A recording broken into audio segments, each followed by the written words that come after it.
Amém. Mateus capítulo 14 é o mesmo texto que nós ministramos na semana passada. Não é a mesma palavra, mas é o mesmo texto. Glória a Deus, aleluia. Glória a Deus. Capítulo 14, a partir do verso 22, vai dizer assim: logo em seguida, ordenou aos seus discípulos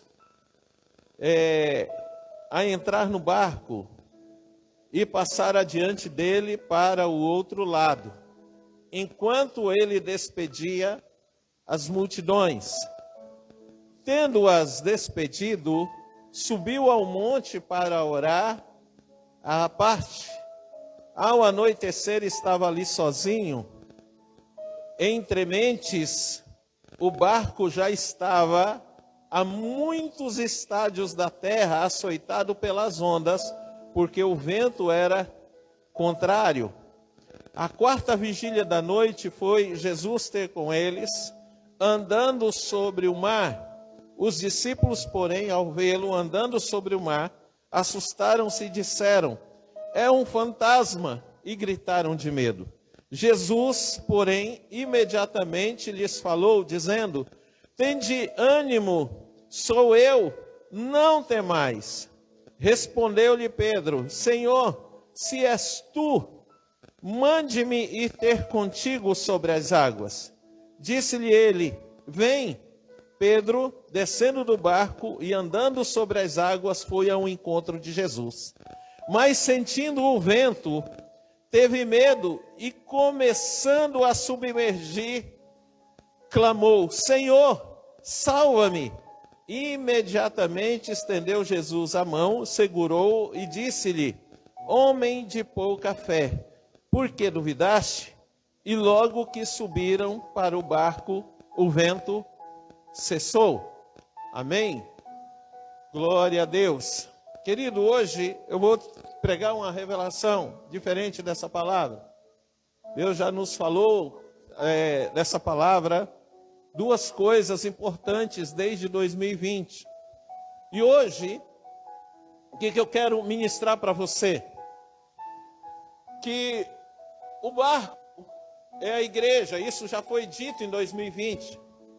E nós fomos, de certa forma, obrigados pelo Senhor a entrar no barco. Nós fomos obrigados pelo Senhor a entrar nele.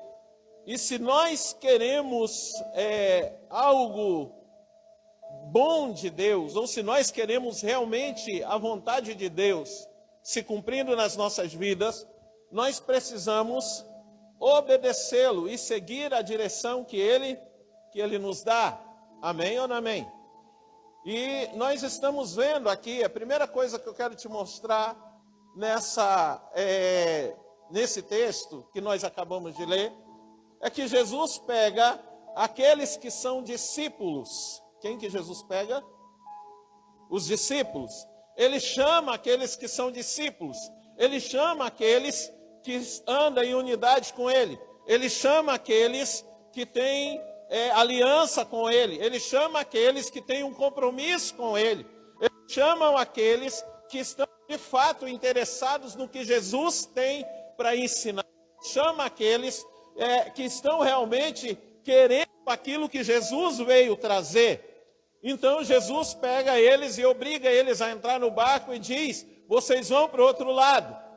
E enquanto eles iam para o outro lado, Jesus ficou ali à margem, e a Bíblia diz aqui que ele despedia o quê?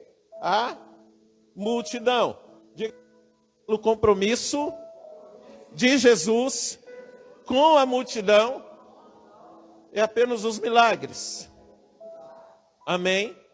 Você prestou atenção que Jesus, ele não tem a preocupação de pegar a multidão e colocar em barcos também e dar direção para a multidão para ir para algum lugar? Não, ele não pega a multidão. O compromisso de Jesus não é com a multidão, porque ele sabe que a multidão está atrás dele somente por causa do seu poder. Ele sabe que a multidão né, como tem uma passagem, não sei te precisar agora, onde Jesus chama a multidão e fala: vocês estão aqui só porque eu multiplico os pães. Vocês estão aqui porque eu dou de comer para vocês. Vocês estão aqui por causa da comida. Vocês não estão aqui por causa de mim. Vocês estão aqui por causa do que eu posso dar para vocês, do que eu posso fazer por vocês.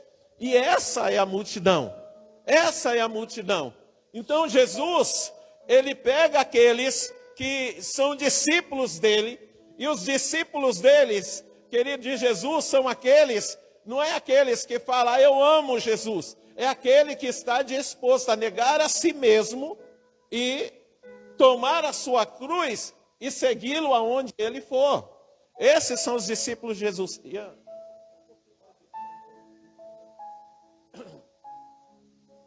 Então, Jesus, ele não fala para a multidão ir para o outro lado. A multidão chama aqueles que têm compromisso com ele e diz assim: olha, vocês vão entrar nesse barco e vocês vão para o outro lado.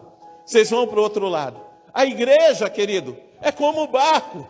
A igreja tem um monte de gente que ronda a igreja atrás dos milagres de Deus. Tem um monte de gente que vem atrás somente de ver o poder de Deus. Tem um monte de gente que vem somente para poder ver, suprir a sua necessidade. Tem pessoas, todos os dias, eu recebo ligações, pessoas que entram em contato por mensagens, pelo WhatsApp, até ou qualquer outra rede social. Todos os dias tem alguém entrando em contato. Sabe por quê? Porque elas perguntam assim para mim, de todos os lugares, não é só daqui de Cuiabá. Elas chegam e perguntam assim para mim: vocês têm condições de me ajudar? Alguns dias atrás, uma mulher me mandou mensagem, e aí eu respondi ela, né, para ver o que ela queria. Aí me ligou e eu conversando com ela, e ela falou assim para mim: eu preciso de ajuda, tem como vocês me ajudarem? E eu perguntei para ela: mas qual é a ajuda que a senhora precisa? Ela disse: eu preciso de dinheiro. E eu falei para ela: nós não ajudamos com dinheiro. Nós ajudamos, se a senhora precisar de comida, a gente consegue comida para a senhora, mas a senhora mora muito longe. Para a gente poder fazer isso, aí ela falou assim: manda o dinheiro para mim que eu compro a comida. Eu falei: desculpa, mas nós não fazemos dessa forma. Nós não fazemos assim. Teve uma outra pessoa que entrou em contato comigo querendo ajuda. E aí ela queria uma passagem, eu me ofereci para ir até a rodoviária comprar passagem para ela, mas ela disse: não precisa, manda o Pix para mim, que eu compro. Eu falei assim: não, nós não trabalhamos assim, eu vou até aí e compro a passagem para você. Ele me xingou tudo e falou que não precisava. Então tem muitas pessoas, amado, que buscam a igreja, por quê? Porque elas querem o favor. Elas querem a ajuda, elas acham que porque nós somos de Deus, nós somos obrigados a fazer por elas aquilo que elas querem. E não é assim que as coisas funcionam. O compromisso de Deus, de Jesus, não é com a multidão. A multidão, Jesus ajuda conforme aquilo que ele está. Ele faz o milagre conforme a necessidade. Mas para mostrar que ele é Deus. Mas ele não dá direção para a multidão. Porque ele sabe que a multidão não está ali para seguir direção. A multidão não está ali porque quer um compromisso com ele. Mas ele olha para aqueles que querem compromisso com ele. E ele dá direção. Fala: olha, você está a fim de andar comigo. Você está a fim de negar a si mesmo, de tomar a tua cruz. Então entra nesse barco e vai para onde eu estou te mandando. Vai para lá. E a Bíblia está dizendo aqui que eles entraram no barco. E eles foram, eles navegaram. E Jesus foi lá. E eles, quando chegaram no meio do mar, veio uma tempestade contra eles. E essa tempestade, o vento era contrário. Havia ondas altas açoitando o barco, açoitando a igreja. E aí, amado, a diferença da multidão e aquele que tem compromisso com o Senhor é que ele não sai do barco. é que ele não muda a direção que lhe foi dada, é que ele não decide parar, é que ele não decide voltar, ele decide ficar no barco e ele luta com todas as suas forças, ou melhor, ele prefere morrer, lutando para chegar aonde Jesus lhe mostrou que ele deveria chegar, do que ele desistir daquilo que Jesus lhe mandou fazer. Ele decide lutar, ele luta com as suas forças, porque, querido, você está no barco não significa que você está seguro. Você está no barco, querido, não significa que você não terá lutas. Você está no barco não significa que você não terá ventos contrários. E é interessante que nesse texto aqui, a Bíblia não mostra Jesus repreendendo a tempestade. A Bíblia não mostra Jesus acalmando o mar. A Bíblia não diz que Jesus repreendeu o vento. A Bíblia diz apenas que Jesus entrou no barco e o vento cessou. Você sabe por que Jesus não repreendeu? Porque o vento e a tempestade não estavam sendo mandada por Satanás. Não era uma resistência do diabo, era uma resistência humana. Era uma tempestade que não estava fora, era uma tempestade que estava dentro do coração. Mas deixa eu te falar uma coisa, ai daquele por quem os ventos se tornarem contrários para o barco que Jesus colocou os seus dentro.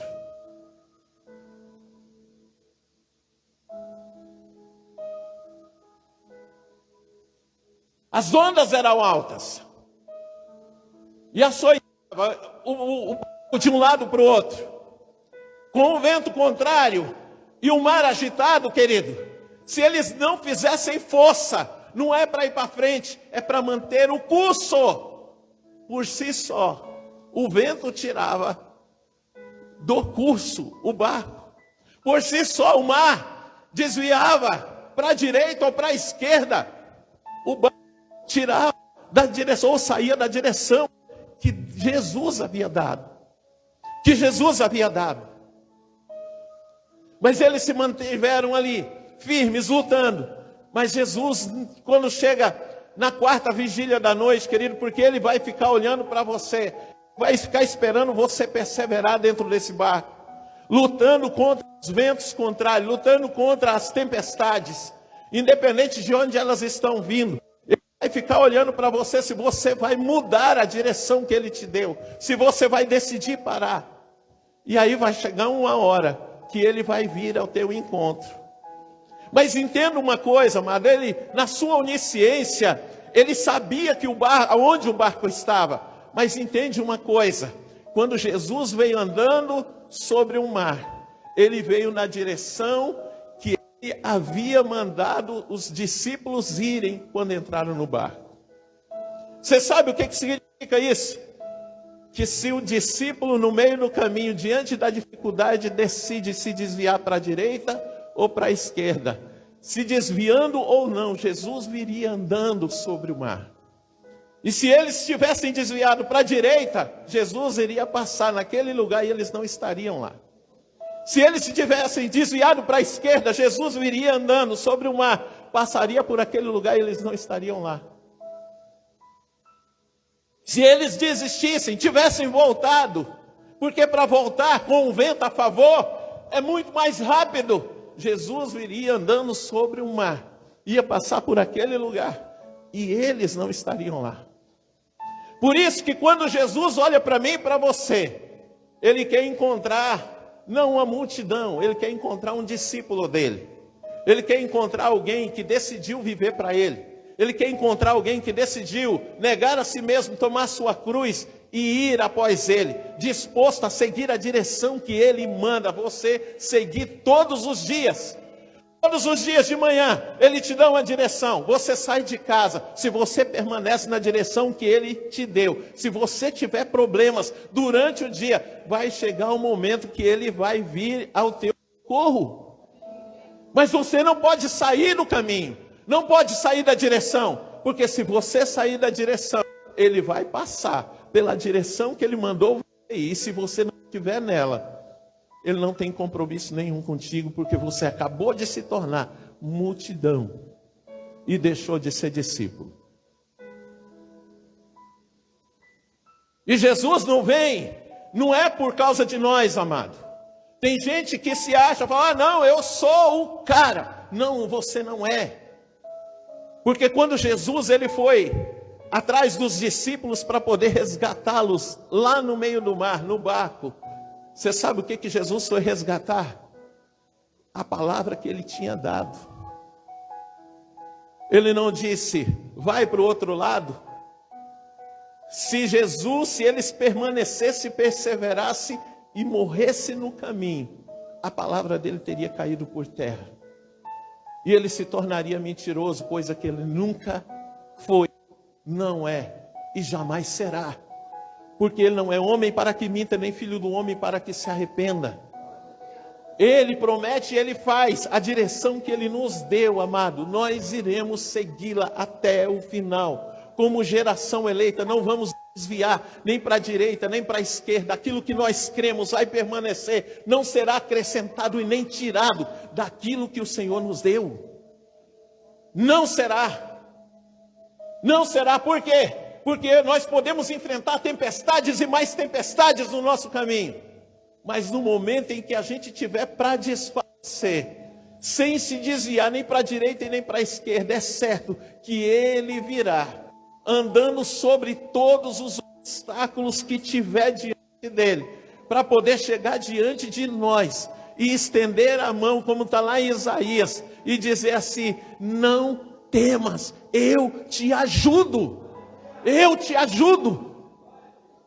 E ele fala, eu te ajudo por quê? Porque ele está olhando para você e está vendo você lutando.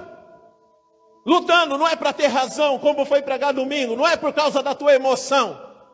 Ele está vendo você lutando para permanecer, perseverando, para seguir em frente na direção que ele deu. Na direção que ele deu. E aí quando ele olha para você, lutando na direção que ele deu, ele vem, eu não posso deixar minha palavra cair por terra. Porque se você se desviar, querido, a palavra dele não cai por terra, é você que a joga. E isso vai ser cobrado de você quando você se desvia para a direita ou para a esquerda. Mas quando você permanece, quando você persevera, está difícil, está dificultoso, contra todas as dificuldades, contra tudo e às vezes contra todos. Deus olha para você e fala, não, ele está lutando, perseverando. Eu vou resgatar a palavra que eu entreguei para ele. Eu vou até lá e não vou deixar a minha palavra cair por terra. Querido, é como um pai.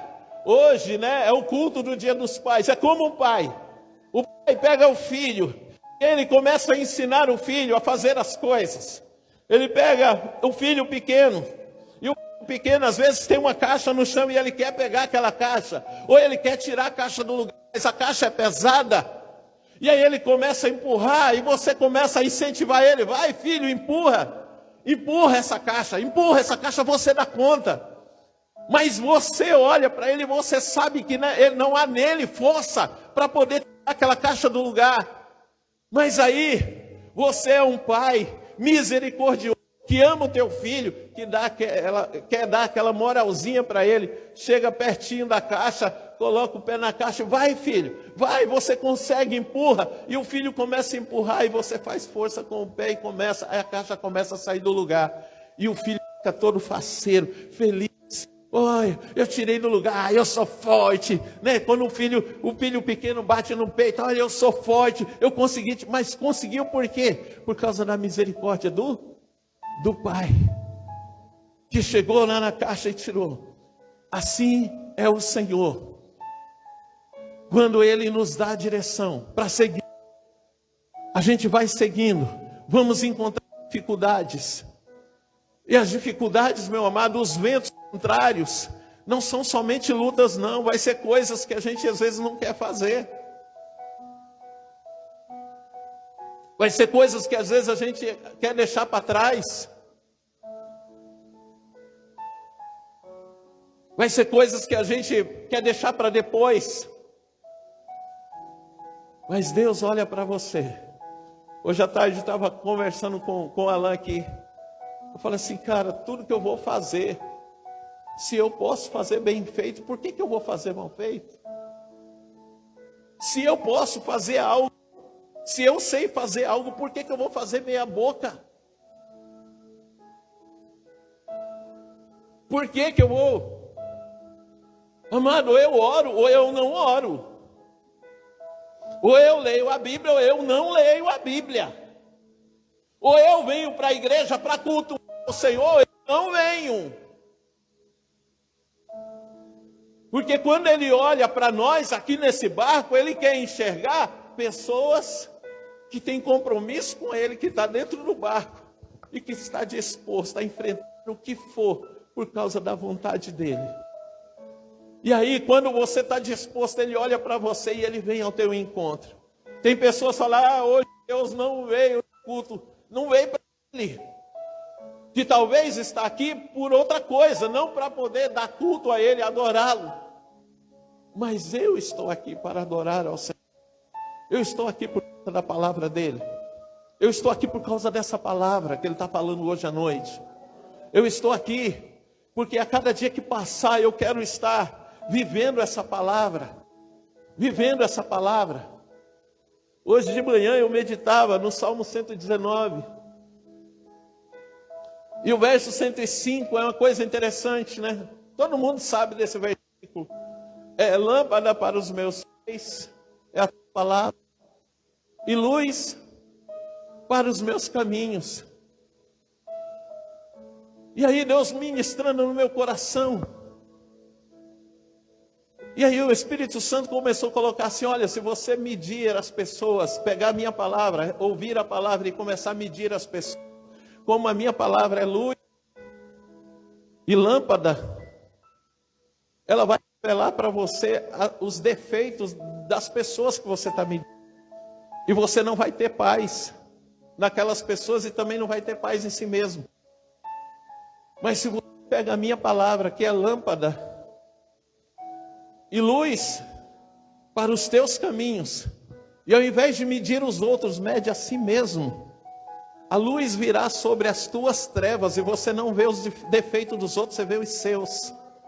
E quando você vê os seus, você busca no Senhor meios de mudar.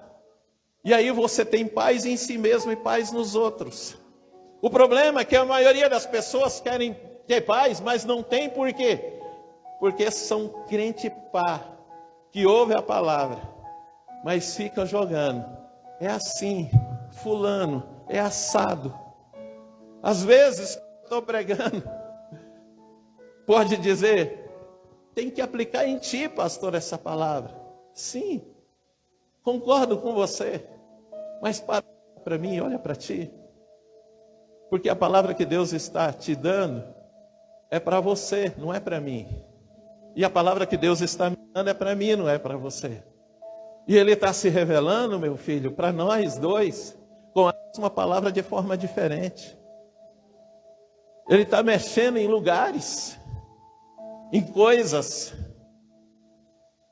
diferentes, áreas diferentes na nossa vida. Então, lâmpada e luz é a palavra de Deus. Então, amado, o que nós precisamos fazer? Nós precisamos decidir no nosso coração: sou discípulo ou sou multidão? Sou discípulo ou sou multidão? É você que decide. Se você for multidão, você vai receber os milagres de Jesus do mesmo jeito. Porém, você vai andar à deriva, sem direção. Mas se você decidir ser discípulo, prepare-se para enfrentar tempestades. Prepare-se para enfrentar dificuldades. Prepare-se para enfrentar obstáculos. E os obstáculos se tornam piores por quê? Porque, amado, uma pessoa que disputa uma corrida com outro, e um está com um peso, um saco de cimento nas costas, e o outro está sozinho. Se eles vão correr a mesma distância, quem ganha? Quem está livre. Quem está livre? Quem está livre?